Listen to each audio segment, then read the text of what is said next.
palabra, ¿no? Época y educación, o un sujeto expuesto a una época, un sujeto expuesto a una forma de entender la educación. ¿Por qué me hago esta pregunta en este momento? Porque es verdad, esto lo diría cualquier individuo a lo largo de la historia, que asistimos a tiempos de cambio, ¿no?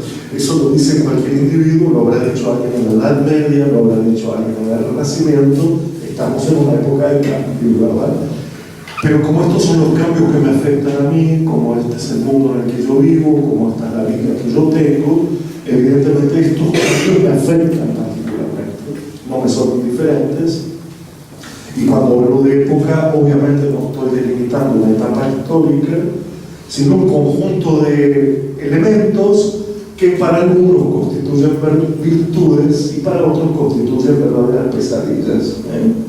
Entonces, una época que habitualmente está definida por un recorte histórico, básicamente por guerras, hoy tiene una cualidad muy particular que, si revisamos la etnografía que se dedica a estudiar qué es esta época, es la de una permanente transición que no se sabe hacia dónde lleva.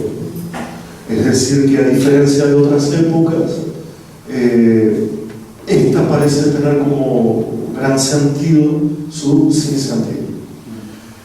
A ver, yo quiero detenerme un poco en esta idea, porque lo que voy a tratar de hacer a lo largo de la mañana y seguramente hasta la noche, porque a veces me propongo algo desresonado, decir, bueno, época y educación, Dios mío, hay tanto para hablar ahí, ¿no? Hay tanto para poder desmenuzar, pero lo que no quiero es renunciar a la complejidad que tienen estos momentos, porque siento un peligro, siento una amenaza, siento, si ustedes quieren, una tragedia, que la voy a anticipar ahora como mal de época, pero que después va a necesitar su desarrollo. Y es que una de las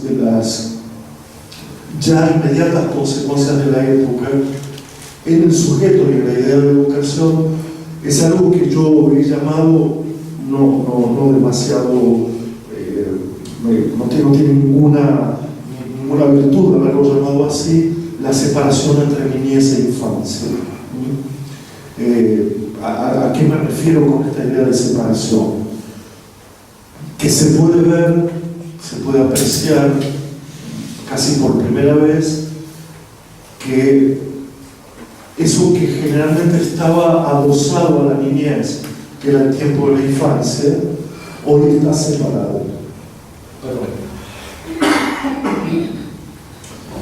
¿En qué sentido lo voy a afirmar? Voy a afirmar que infancia no es un tiempo cronológico, sino una particular experiencia de relación con el tiempo, a la que llamamos intensidad, pero también llamamos ancestralmente tiempo libre.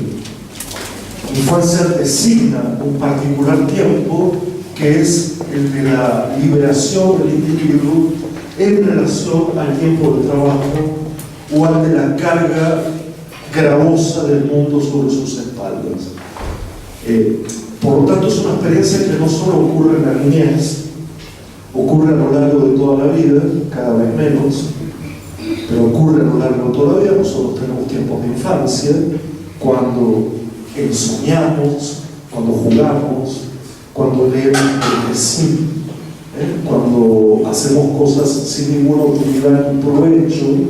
A eso lo llamamos infancia. Como generalmente la civilización occidental reunía infancia y niñez al mismo tiempo, haciendo coincidir el hecho que los niños son aquellos que tienen tiempo para perder, que tienen tiempo libre, que no tienen que trabajar, supuestamente, que a la escuela no se va a trabajar, o que educarse en la primera infancia no significaría estar trabajando, sino estar liberado de la carga del trabajo. Dábamos por natural, por sentado, ese artificio que reunía niñez e infancia. Todos los niños viven la infancia, o aquellos privados de infancia serían solo los marginales en situación de calle, etcétera, etcétera, aquellos cuyo gesto ya era adulto, digamos, o cuya existencia ya podía ser considerada adulta. Ese fue un error también, y si hubiera tiempo, cuando uno trabajó en Brasil en el campo de la educación de niños de la calle, se daría cuenta cuántos errores de interpretación había allí por parte nuestra, por parte de los que vivíamos bajo techo, a propósito de qué significa ser un niño de la calle. Pero es otro tema. Lo que quiero marcar como gran problema de época, sobre todo para la educación, porque de eso se trata, es esta hipótesis que hago sobre la separación o el divorcio o la destrucción de la infancia en la niñez. Lo que pone en juego algo que para los educadores es trascendente, que es qué imagen de humanidad habrá en el devenir.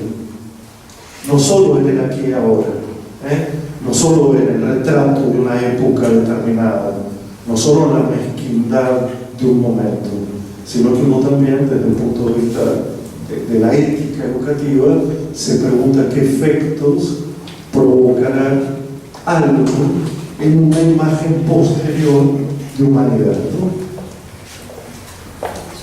Buenos días. Ya estoy terminando. Dije eso y digo, ya qué más puedo decir. Si ya con esto tendríamos para discutir, yo creo que décadas enteras a propósito de este riesgo, o este peligro, o esta catástrofe, que consiste en la pérdida del tiempo libre llamado infancia para la niñez. Hago un llamado de atención porque curiosamente el término que designó por primera vez escuela en griego fue la palabra skolé o sholé, que también significaba tiempo libre, una traducción literal, pero además significaba detención, pausa, suspensión del tiempo. Y déjenme comentar esta imagen porque creo que tiene algunos atributos que hoy nos resultan un poco extraños, y que era que para ser educados, Bruno dijo, para aprender hay que hablar una lengua extranjera. Para educar, los griegos pensaban que había que alejarse de la ciudad, que había que ir a otro lado, que acá en el medio de los problemas cívicos y laborales no se podía suspender en cuanto tarea del pensamiento, ¿no? Ustedes deben saber que los escépticos llamaban suspensión o empuje, muy parecido a época, a la idea de suspenderse de su tiempo para poder pensar. Y cuanto más suspendido, incluso a veces en extremo, completamente apartado, o sea, el ermitaño sería el ejemplo perfecto de alguien que retirado puede pensar. Y de hecho también está la imagen del ciego como aquel que puede pensar la verdad, ¿no? Aquel que no ve, no está afectado por lo que ve, puede pensar la verdad. Pero la primera academia educativa creada por Platón, 386 a.C., no es sino un ejemplo de que para educar a alguien hay que retirarlo del barullo reinante, ¿no? Ya hay una idea aquí de vamos a construir un espacio especial aparte, porque solo aparte podemos hacer las cosas que la infancia puede hacer, no sometida a las lógicas adultas de esclavitud o de indiferencia. Este es el planteo más ancestral que se puede encontrar de la educación, del cual ya estamos lejos y alejados completamente. Pero, si uno tuviera que medir qué tipo de época es esta, lo primero que tiene que decir es que cuidado con designar una época con 3 o 4 atributos, porque quedarían muchísimas cosas perdidas en esa definición. Además hay intereses sobre qué es una época y qué no, intereses económicos, ¿no? Ya lo saben, ¿no? Cuando se dice, bueno, esta es la época de la felicidad, hay un interés que confirma que hay que estar felices, aunque el mundo se desplome, pero hay que estar felices. Entonces, hay ahí una dificultad enorme que es cómo pienso yo una época que me está pensando todo el tiempo, ¿no? Cómo hablo yo una época en medio de un lenguaje que me habla, y cómo puedo teorizar sobre algo afectado por una teoría de época. Entonces también yo tengo que aquí hacer un ejercicio de quitarme de la época para poder pensar esos atributos y ver qué efectos en el presente y en el futuro tendrán desde el punto de vista formativo. Y aquí estoy utilizando con un particular énfasis la palabra formativo para que no la confundamos a la educación con capacitación, instrucción y otro tipo de metodologías actuales muy mezquinas, muy poco generosas. Uno cuando habla de formación en cuerpo y alma, y no solo habla de una capacitación de un conocimiento técnico. En todo caso, esa capacitación puede formar parte de una formación más amplia, pero lo que afecta a la formación es nada, es retórico, es lo que vos, yo, cualquiera de nosotros puede decir que de verdad me ha formado la vida, ¿verdad? Esta es la pregunta, que de verdad me ha formado la vida. No nos pintamos porque podemos ser capaces de reconocer aquellos gestos que de verdad nos hicieron ser quienes somos o quienes creemos que somos.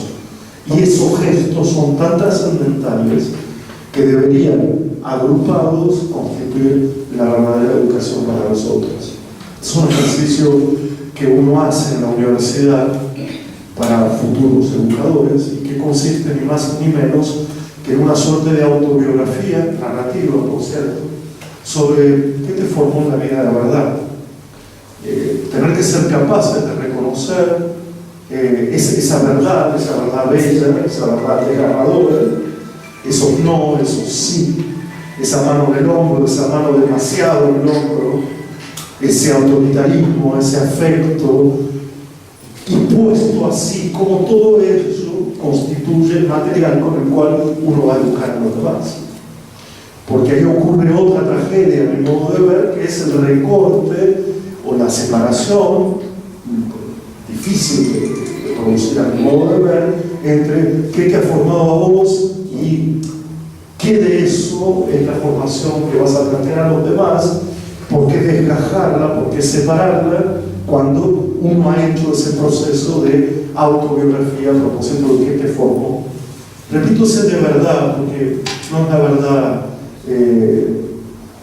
mítica, es una verdad, es una verdad vital, ¿no?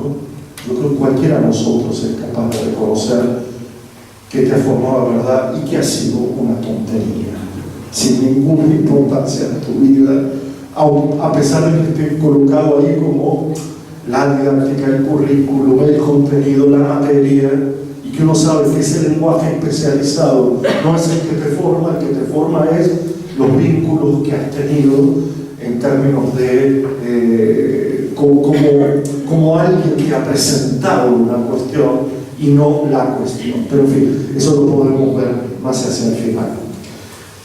Alertado sobre cómo yo puedo estudiar una época siendo de la época, uno tiene que decir primero que duda de que en la educación haya algo así como una transparencia, y me parece que esta es una idea fuerte, que tenga que haber una transparencia absoluta, idéntica, entre época y producto educativo. Lo digo antes de desarrollar la cuestión porque creo que desde mi punto de vista esto vale la pena afirmarlo.